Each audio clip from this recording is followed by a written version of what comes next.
അജിംസെ, ഞാൻ ആദ്യമേ അജിംസ പറഞ്ഞതുപോലെ ശ്രീ ആഷ്കറിൻ്റെ നിലപാടിൽ കുറേ ഭാഗത്തോട് യോജിക്കുകയാണ്. അദ്ദേഹം ആദ്യമായിട്ടാണ് ഇങ്ങനെ ഇത്രയും ഓപ്പണായിട്ട് കാര്യങ്ങൾ പറയുന്നത്.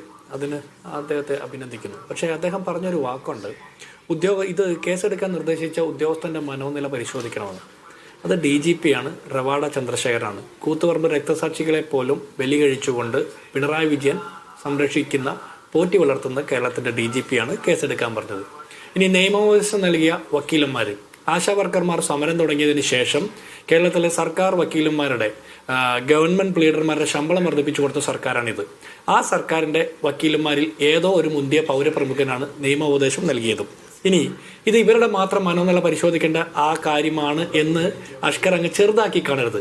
പത്തനംതിട്ട CPM ജില്ലാ സെക്രട്ടറി രാജു എബ്രഹാമിൻ്റെ മനോനില പരിശോധിക്കണമെന്ന് താങ്കൾക്ക് പറയാൻ ധൈര്യമുണ്ടോ? രാജു എബ്രഹാമാണ് പറഞ്ഞത് ആരുടെയൊക്കെയോ മതവികാരം വ്രണപ്പെട്ടുവെന്ന്. മതം മനുഷ്യനെ മയക്കുന്ന കറുപ്പെന്ന് കാലങ്ങളായി, പതിറ്റാണ്ടുകളായി പ്രസംഗിച്ച് നടന്ന CPM പത്തനംതിട്ടയിലെ ജില്ലാ സെക്രട്ടറി രാജു എബ്രഹാം പറയുന്നു പലരുടെയും മതവികാരം വ്രണപ്പെട്ടുവെന്ന്. അപ്പോൾ ഇന്ന് വ്രണപ്പെട്ട മതവികാരമൊക്കെ സുഖപ്പെട്ടോ? എന്തുകൊണ്ടാണ് CPM ഈ നിലപാടിലേക്ക് തിരിച്ചു വന്നത്?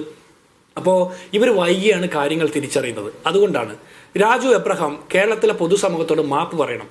കാരണം വിശ്വഹിന്ദു പരിഷത്ത് പോലെയുള്ള ചില സംഘടനകളെങ്കിലും വ്രണപ്പെട്ടോ എന്ന് പലവട്ടം ചോദിച്ച് അല്പം ഒന്ന് വ്രണപ്പെടുത്താൻ തുടങ്ങിയപ്പോഴേക്കും CPM മലക്കം മറിഞ്ഞു, സർക്കാർ മലക്കം മറിഞ്ഞു. അപ്പോൾ വ്രണപ്പെട്ടവരൊക്കെ ഇനിയിപ്പോൾ കുറച്ച് പേർക്ക് വ്രണപ്പെട്ടിട്ടുണ്ട്, അവർ പിന്നീട് ഇതുമായിട്ട് വരും. അപ്പോൾ രാജു എബ്രഹാം കേരളത്തിൻ്റെ പൊതുസമൂഹത്തോട് മാപ്പ് പറയണം. കാരണം എന്താ? അദ്ദേഹത്തിൻ്റെ ഉത്തരവാദിത്തപ്പെട്ട ജില്ലാ സെക്രട്ടറി പോസ്റ്റ് ഇരുന്നുകൊണ്ടാണ് അദ്ദേഹമാണ് പറഞ്ഞത് തിരുവാഭരണ പാത സംരക്ഷണ അങ്ങനെ എന്തോ ഒരു കമ്മിറ്റി, എന്ത് കമ്മിറ്റിയാണെന്ന് കേരളത്തിൽ ആദ്യമായിട്ടാണ് കേൾക്കുന്നത്. ഇതിനു മുമ്പ് ഉണ്ടായിട്ടൊന്നും എനിക്കറിയില്ല, എൻ്റെ അറിവ് കുറവായിരിക്കും. അങ്ങനെ ഒരു കമ്മിറ്റിയുടെ ഒരു നേതാവ് കൊടുത്ത പരാതിയെ എൻഡോഴ്സ് ചെയ്ത് സംസാരിച്ചത് മനോനില പരിശോധിക്കപ്പെടേണ്ട ആളാണെങ്കിൽ അത് രാജു എബ്രഹാമിനെ പോലുള്ള ആളുകളാണ്. അവർ തിരുത്തണം.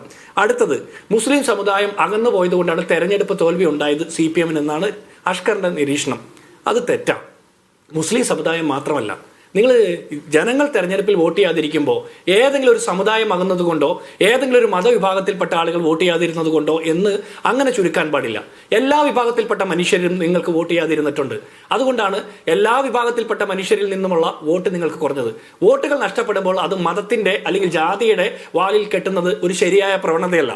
2024 ലോക്സഭാ തെരഞ്ഞെടുപ്പിന് ശേഷം MV ഗോവിന്ദന്റെ ആ തെരഞ്ഞെടുപ്പ് പരാജയത്തിന് ശേഷം സംസ്ഥാന സെക്രട്ടറിയുടെ പത്രസമ്മേളനം കേട്ടാൽ ശ്രദ്ധിച്ചാൽ മനസ്സിലാവും.